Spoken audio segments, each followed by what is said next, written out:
Movie के शुरू होते ही हम एक स्ट्रीट शेफ गाओ को देखते हैं। वो बहुत मजे मजे के खाने बनाया करता था। इसका एक छोटा सा रेस्टोरेंट है, मगर वो उसको साफ रखता है और अपने प्रोफेशन से भी बहुत प्यार करता है। लेकिन जो पास्ट में गाओ के साथ हुआ वो बहुत ही बुरा था। उसके फादर ने सिर्फ इसलिए उसे एक शेफ के पास छोड़ दिया कि वो कुकिंग को सीख सके। गाओ ने डिसाइड कर लिया था कि एक दिन वो बहुत बड़ा शेफ बनेगा और हर वो चीज हासिल करेगा जो वो अपने बचपन में ना कर सका। गांव के फादर एक बहुत अच्छे शेफ थे और अब तक तो वो बहुत ही कमाल शेफ बन चुके थे, एक तरह के मास्टर शेफ। लेकिन उनका बेटा यानी गांव उनसे बहुत नफरत करता था क्योंकि उसने अपना बचपन यानी चाइल्डहुड अपने फादर के बगैर गुजारा था।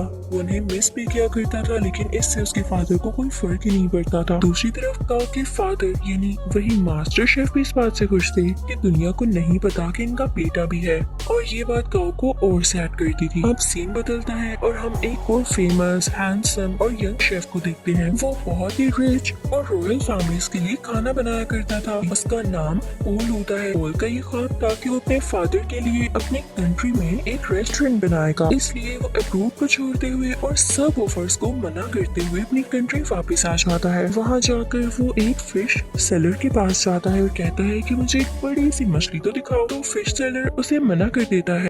अब जैसे ही गाओ उसके पास बड़ी सी मछली लेने आता है तो वो आदमी उसे मछली दे देता है। ये देखकर पोल को बहुत गुस्सा आता है और वो गाओ को गुस्से से देखता है, जैसे वो उससे जेलस हो के भाई इसने उसको मछली क्यों दे दी। फिश सेलर जब इन दोनों को गुस्से में देखता है तो वो मछली के 2 टुकड़े कर देता है ताकि इनमें लड़ाई न हो, लेकिन वो दोनों फिर भी एक दूसरे को गुस्से से घूरते रहते हैं। अब हम पोल के शानदार और बहुत ही प्यारे रेस्टोरेंट को देखते हैं जिसकी आज ओपनिंग होती है। वो बहुत नीट एंड क्लीन एडवांस तरीके से बनाया गया और बहुत ही खुला रेस्टोरेंट होता है। उसको बहुत अच्छे तरीके से डेकोरेट किया होता है। पोल ने जो नया रेस्टोरेंट खोला था वो गांव के रेस्टोरेंट के बिल्कुल सामने था, जिसे देखकर गांव के दोस्त घबरा जाते हैं क्योंकि ये नया रेस्टोरेंट इन कस्टमर्स का सारा इंटरेस्ट अपनी तरफ करने वाला था और इन सब लोगों को उनसे छीनने वाला था। और जिस बात पर डर था वही होता है। सब लोग नए रेस्टोरेंट का टेस्ट चेक करने के लिए उसमें चले जाते हैं तो गांव के दोस्त गांव को सपोर्ट करने के लिए डिस्काउंट ऑफर की अनाउंसमेंट करते हैं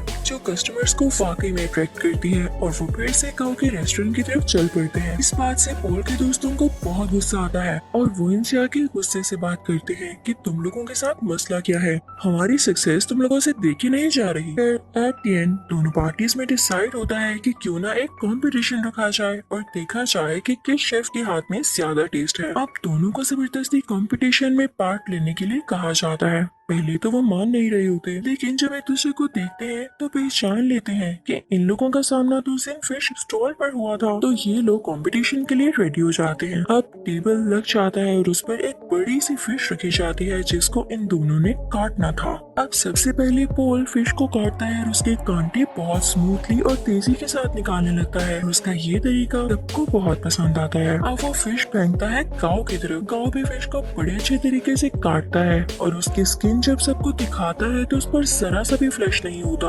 यानी उस पर जरा सा भी फिश का मीट नहीं लगा होता, तो उसको भी सब बहुत एडमायर करते हैं, यानी दोनों की बराबर तारीफ होती है। अब वहाँ एक चेयरमैन भी होते हैं जो उनसे कहते हैं कि एक इंटरनेशनल कुकिंग कंपटीशन होता है, मुझे लगता है कि तुम दोनों को उसमें पार्ट लेना चाहिए। अब दोनों को प्रूव तो करना था कि इनमें से कौन बेस्ट शेफ है, तो दोनों रेडी हो जाते हैं। अब पोल मीडिया को बताता है कि मैं फ्रांस में कुकिंग करता था और चाइना आकर मैंने फील किया कि अब भी लोग पुराने तरीकों को यूज करके कुकिंग करते हैं, और जाहिर है ये बात वो इनडायरेक्टली गाँव को ही कह रहा था और इसे देख के गाँव को बहुत गुस्सा आता है।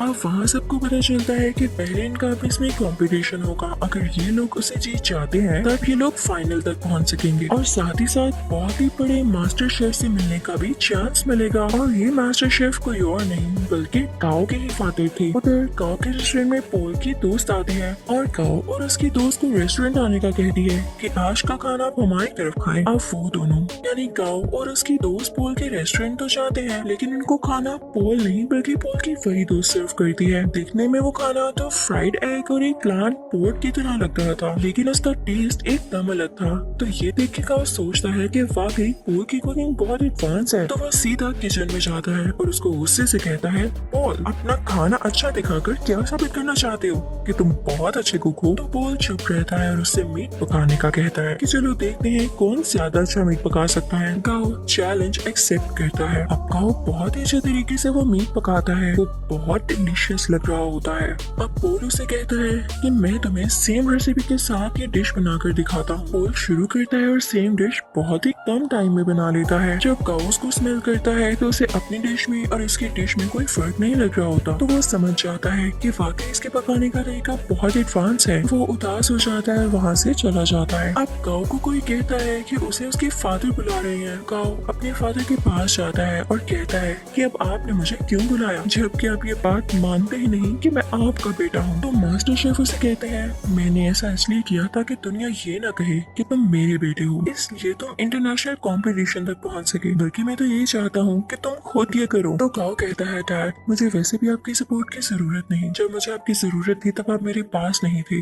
खैर मैं अब ये साबित करके दिखाऊंगा कि मैं वो हासिल कर सकता हूँ जिसकी वजह से आपने मुझे छोड़ा। अब काओ यहाँ से चला जाता है क्योंकि उसे अपने डैड की किसी भी बात पर यकीन नहीं होता। अब next day international cooking competition होता है। सब प्रिपरेशन की जा चुकी होती है। कॉम्पिटेंट्स यानी पोल और काओ भी रेडी होते हैं। टाइम स्टार्ट होता है।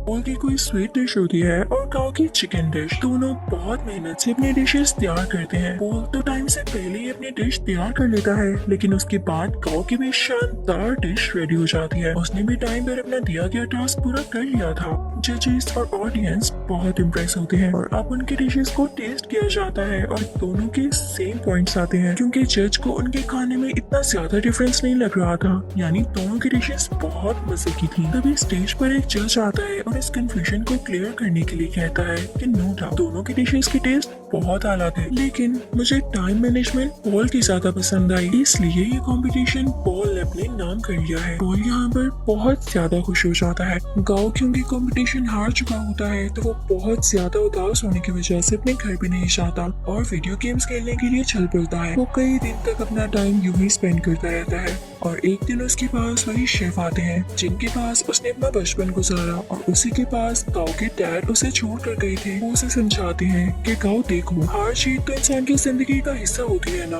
अगर आज तुम नहीं जीत सके तो क्या जरूरी है कि कल भी नहीं जीत पाओगे। लेकिन गाओ घर जाने के लिए तैयार ही नहीं था।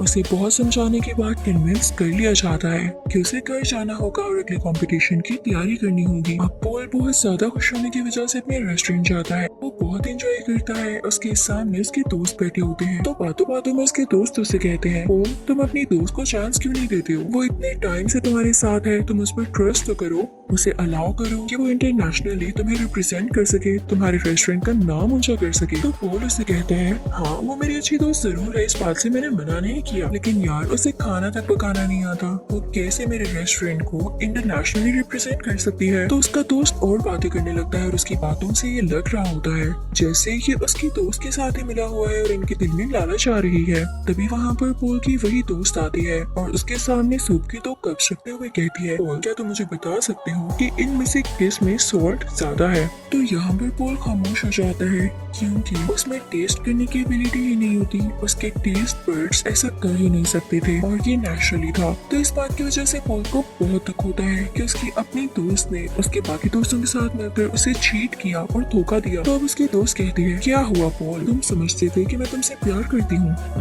ये तुम्हारी गलत फहमी थी। आजकल ऐसा कहाँ होता है। मैंने तो तुमसे दोस्ती सिर्फ इसीलिए की थी ताकि तुम्हें यूज करके इंटरनेशनल कंपटीशन में जा सकूं। वैसे जाना तो मेरे लिए पॉसिबल नहीं था, लेकिन आज तक जो मैंने तुम्हारा राज रखा उसके बदले में तुमने मुझे क्या दिया? क्या तुम मुझे एक ऑफर नहीं कर सके? लेकिन अब नहीं, अब मैं खामोश नहीं रहूंगी क्योंकि मैं भी उस कंपटीशन में जा सकती हूँ।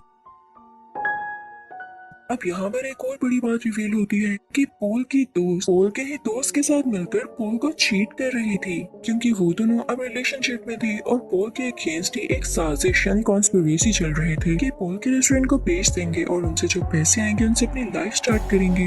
लेकिन पॉल भी ऐसा होने दे नहीं सकता था। पॉल बहुत उदास हो जाता है और अपने रेस्टोरेंट से बाहर आ जाता है। रात हो चुकी होती है और वो बाहर बैठकर ड्रिंक करने लगता है। तभी उसे गाओ भी देख लेता है और उसके पास आके कहता है, ओ तुम उदास क्यों बैठी हो यार, तुम तो जीत चुके हो, तुम्हें खुश होना चाहिए। तो पॉल उससे कहता है हाँ जीत तो चुका हूँ पर हार भी बहुत कुछ चुका हूँ। खैर तुम छोड़ो, तुम्हें एक बात बताता हूँ, सामने ये बैनर देख रहे हो, वो इनफैक्ट काओ के फादर यानी उसी मास्टर शेफ की पिक्चर होती है। तो पॉल उसकी तरफ इशारा करके कहता है ये मेरे आइडियल है, मैं चाहता हूँ मैं इनकी तरह बनूं। तो काओ आगे से हल्का सा मुस्कुराता है और कहता है पॉल ये मेरे फादर है, तुम यही सोचते हो ना कि अच्छे इंसान है और तुम इनके जैसा बनो, तो मैं तुम्हें बताऊं मेरे फादर दिल के बहुत बुरे हैं। काओ से अपने पास्ट की स्टोरी बताने लगता है कि उन्होंने मेरे साथ क्या क्या किया। पहले तो पॉल कहता है काओ तुम मजाक कर रहे हो यार, बस कर दो। लेकिन काओ उसे बताता है नहीं, वो मुझे बचपन में वाकई में छोड़ गए थे सिर्फ इसलिए कि मैं उनके प्रोफेशन को अपना नहीं पा रहा था। मैंने अपना सारा बचपन उनके बगैर गुजारा है। तो पॉल कहता है अच्छा उदास नहीं हूँ, अब हम क्या कर सकते हैं। तो काओ से कहता है बॉटल्स फेंक सकते हैं। तब वो दोनों खाली बोतल्स उस बैनर की तरफ फेंकने लगते हैं और बहुत खुश होते हैं। यहाँ पर इन दोनों में दोस्ती हो जाती है और ये सीन बहुत ही ज्यादा क्यूट है। अब पॉल जब वहाँ से अपने रेस्टोरेंट वापस जाता है तो देखता है कि उसके दोस्त उसके रेस्टोरेंट का सौदा कर रहे होते हैं। तो पॉल उनसे कहता है ये क्या हो रहा है, तुम लोग मेरी इजाजत के बगैर ऐसा घर पे कैसे सकते हो। तो उसके दोस्त उससे कहते हैं मुझे ये बताओ इंटरनेशनल कंपटीशन में अपने साथ किसको लेकर जाओगी, क्योंकि राउंड 2 में अकेले नहीं पका सकते, आपके साथ आपका पार्टनर होना लाजमी होता है। क्या तुम अपनी दोस्त को लेकर जाओगे। तो पॉल कहता है मेरा दिमाग नहीं खराब, मैंने डिसाइड कर लिया है कि मैं किसे अपने साथ लेके जाऊंगा जो कि वाकई डिजर्विंग है। पॉल यहाँ पर काओ का नाम लेता है। तो ये सुनकर उसके दोस्त काफी जेलस होते हैं। उनमें से एक कहता है पॉल याद रखना तुम्हारा करियर मिट्टी में मिल जाएगा। तो पॉल उसे अपने सर से हिट करता है, उन सबको वहाँ से भगा देता है। जब ये सारे लोग चले जाते हैं तो काओ का वही गार्डियन शेफ पॉल से कहता है पॉल वाकई तुमने ये सोचा है कि तुम काओ को अपने साथ लेकर जाओगे। तो पॉल कहता है हाँ क्यों नहीं, और साथ ही वो काओ के शोल्डर पर पैट करता है और कहता है हाँ ये डिजर्विंग है। सब बहुत खुश होते हैं। अब यहाँ पे कॉम्पिटिशन की तैयारियां शुरू हो जाती हैं। दोनों में ये डिसाइड होता है कि पॉल काओ को अपने नए तरीके सिखाएगा जबकि काओ पॉल को अपने पुराने तरीके जिस तरह से वो कुकिंग करता है। काओ पॉल से कहता है तुम परेशान मत होना, अगर तुम्हारे टेस्ट बड्स काम नहीं करते मैं तुम्हारा टेस्ट वापस लाने में तुम्हारी मदद करूंगा। वो उसे समझाता रहता है कि इस तरह करो। पॉल को उसे नए नए तरीके बताता रहता है और यहाँ पर इन दोनों का काफी अच्छा टाइम स्पेंड हो जाता है।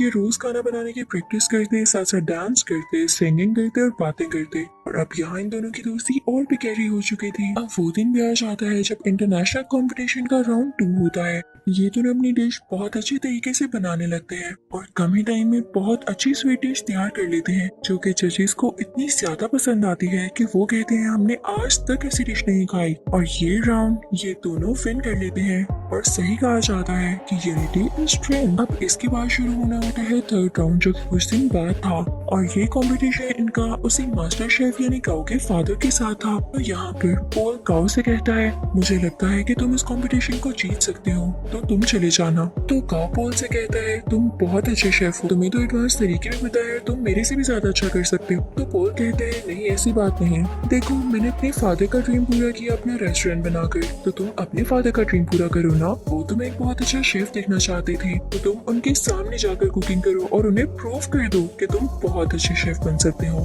तो काओ मान जाता है और पॉल का शुक्रिया अदा करता है। अब थर्ड और फाइनल राउंड स्टार्ट हो चुका होता है। दूसरी तरफ मास्टर शेफ भी अपनी डिश बनाने लगता है। अब काओ भी शुरू हो जाता है लेकिन शुरू होने से पहले ही उसे अपने बचपन की कुछ यादें आने लगती हैं जहाँ पर उसके फादर उसे छोड़ गए थे और उसे काफी बच्चे बुली किया करते थे। वो उन्हीं यादों में खो जाता है। उसके फादर आकर उसके मुंह पे पानी गिराते हैं और कहते हैं अपना काम शुरू करो। तो अब यहाँ पर काओ कुछ बनाना शुरू करता है। दूसरी तरफ काओ के फादर यानी वही मास्टर शेफ बहुत ही ज्यादा प्यारी स्वीट डिश बनाते हैं, जैसे फायर लगी हो और उसमें से एक फूल निकल रहा हो। उस फूल का बहुत ही आला टेस्ट होता है, जजेस को ये बहुत ज्यादा पसंद आता है। और जब काओ की बारी होती है कि वो अपनी डिश दिखाएगी उसने क्या बनाया है, तो वो एक बाउल में नूडल्स बनाकर सीधा अपने फादर के पास जाता और उनको वो प्रेजेंट करता है। मास्टर शेफ उसे टेस्ट करते हैं तो वो नूडल्स उन्हें बहुत अच्छे लगते हैं और ये वही नूडल्स होते हैं जिनकी वजह से काओ को उसके फादर से डांट पड़ी थी कि तुम तो नूडल्स तक नहीं बना सकते। और आज काओ ने इतने मजे के नूडल्स बनाए थे कि उसके फादर उसे खाना ही नहीं छोड़ते और नूडल्स को वाइल्डली खाने लगते हैं। वो अपने बेटे को रोक के कहते हैं शाबाश बेटा तुमने बहुत अच्छे नूडल्स बनाए।